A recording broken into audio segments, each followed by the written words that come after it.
Good morning. Today we're going to have on Pet Love my neighbor. He's both a neighbor across the street and next door, but most importantly, he's my massage therapist, and he's the dad to one of my little favorite pets in the neighborhood, and his name is DJ. So let's go see Gordon Hitchcock, my neighbor, my friend, and my massage therapist, and Daddy to an endearing little dog called DJ.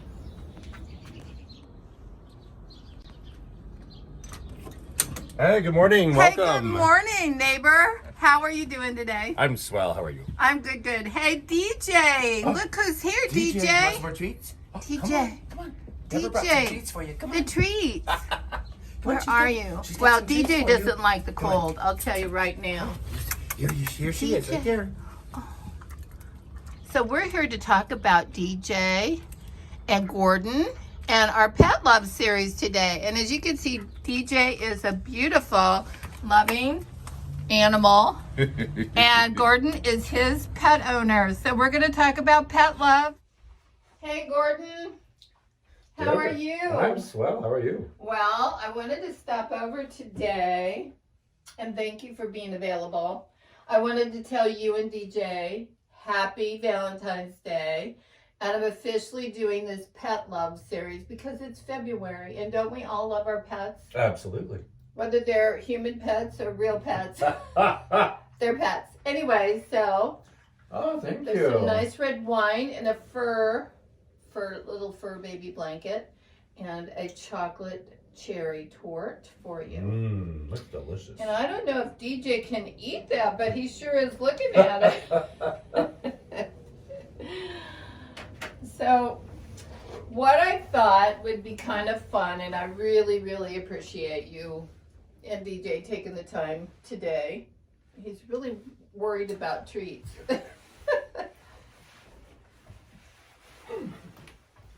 Oh, look in the camera, DJ. Say hi. Hi, public. There's your public, DJ.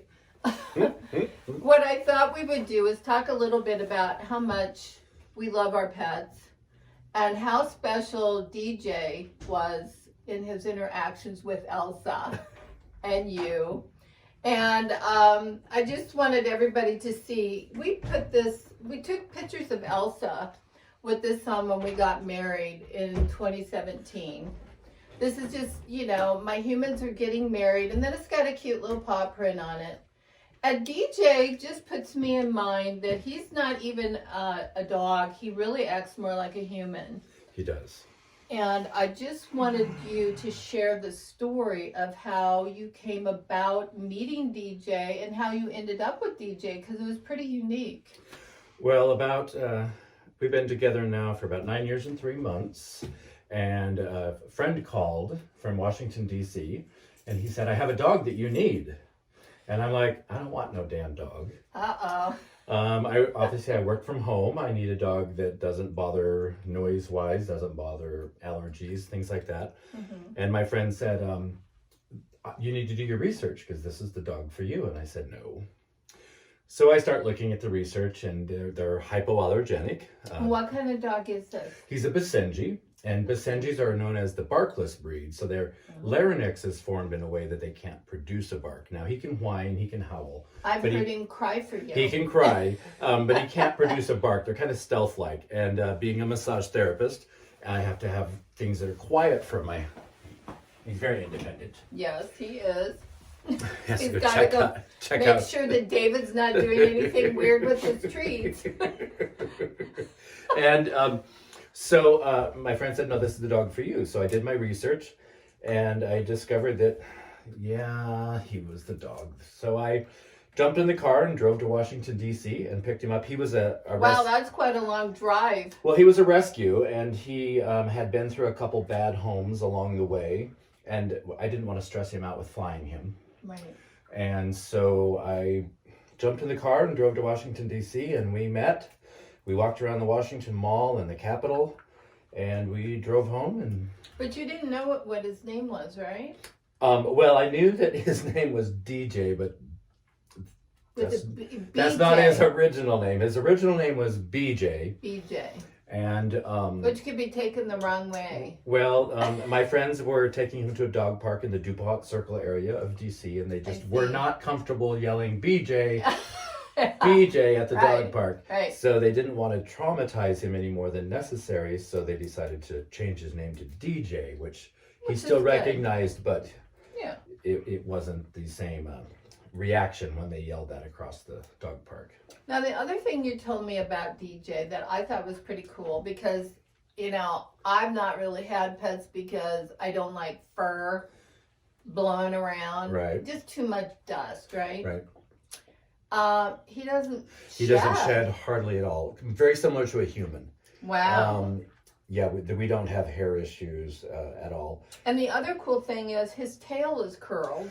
Correct. So it's not like when he walks in a room and you got a valuable vase that there's no tail wagging. it's going. So they're actually a really good example of evolution. So they're jungle dogs from the African Congo.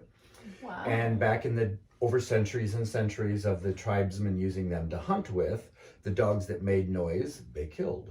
Wow. The dogs that had long straight tails, their predators could catch them and eat them.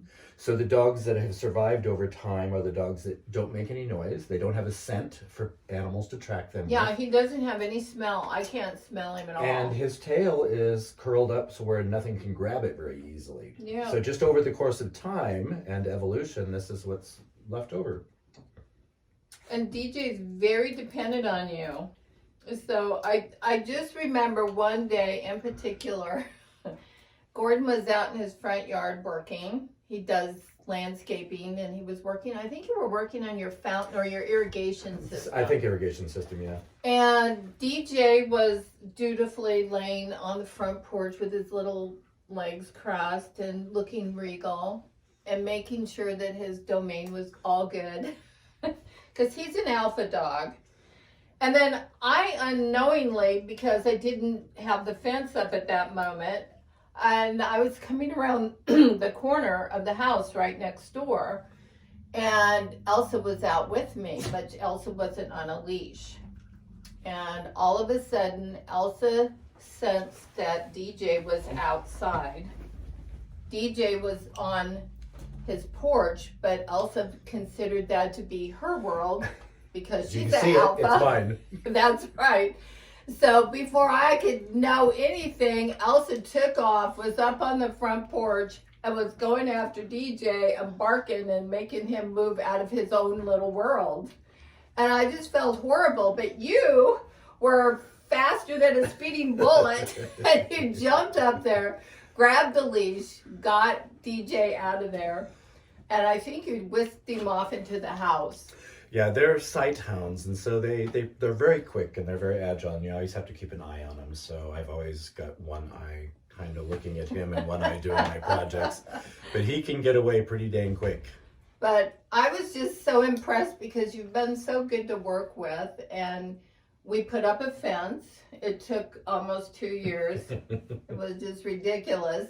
But we actually decided together how to make a dog gate that would be easy and flexible so that Elsa couldn't get crazy and take over DJ's space. Right, and it worked best for both properties. Yeah, and so I just wanted to say thank you because You're welcome. I know a lot of dog owners get really defensive, like, for their kids. Right, and we should. We should. Protective. But we were smart enough to be able to work it out so both of these alphas could live and be happy and have their own little space, and everything worked out great. And one of my favorite things is Gordon is my massage expert therapist, and I really need him because I tell you, I've had 2 horrific car accidents where I've been rear-ended and whiplashed, and I couldn't make it half the time without you because my muscles just go into this, I don't even know what, concrete mode. But I'll be laying here on the massage table face down, and I want to share this gorgeous little bed with you that DJ has. And DJ, DJ sits in his bed there next to his little radiator, and he sleeps while I get a massage. And he is just the smartest little dog, and he's always pleasant. But I admired that couch so much. DJ's protecting his turf right now. But I admired this couch so much that one day I thought, well, I'm going to be like Gordon. I'm going to go buy this cute couch for Elsa. And I don't know if I ever told you this story, but I went and I bought this gorgeous couch. And Elsa weighed almost 80 pounds. She was a big dog, muscular. And I brought the couch home, could barely fit it in the car, carried it downstairs, got it all set up, got her food and water out. And I said, here, Elsa. And when I came back home, the couch was in a million pieces. She chewed it up. Like, oh my God. I don't even think it lasted 2.5 hours. So I don't know what the psychology is about that, but it was not good. Now I'm going to try to move carefully and show you how DJ normally sits on his little couch here. But you can see he's quite comfortable there. And he sits right next to his little radiator. And he's so happy and so peaceful. And he'll be asleep in just a little bit. He will be, yup. But here's what's really so cool about you and your dog there that I'm fascinated by. I heard this really weird noise one day, and I thought, what is that sound? I didn't know if it was a little kid. I didn't know if it was a cat. But I saw you out in the yard working. And then I finally figured out it was coming from the second floor of the house. And DJ was parked right in front of the window, and he saw Gordon working on his irrigation system, and he was actually crying. They have a He Yodel. wanted you. Because he had so much trauma in his early life, now that we've become attached, he has a lot of separation anxiety and a lot of abandonment issues. So if I get too far out of his sight, then he gets very distraught. And he's getting better. We're working on that. But Basenjis can actually do what they call a Yodel. And it sounds very similar to an air raid siren.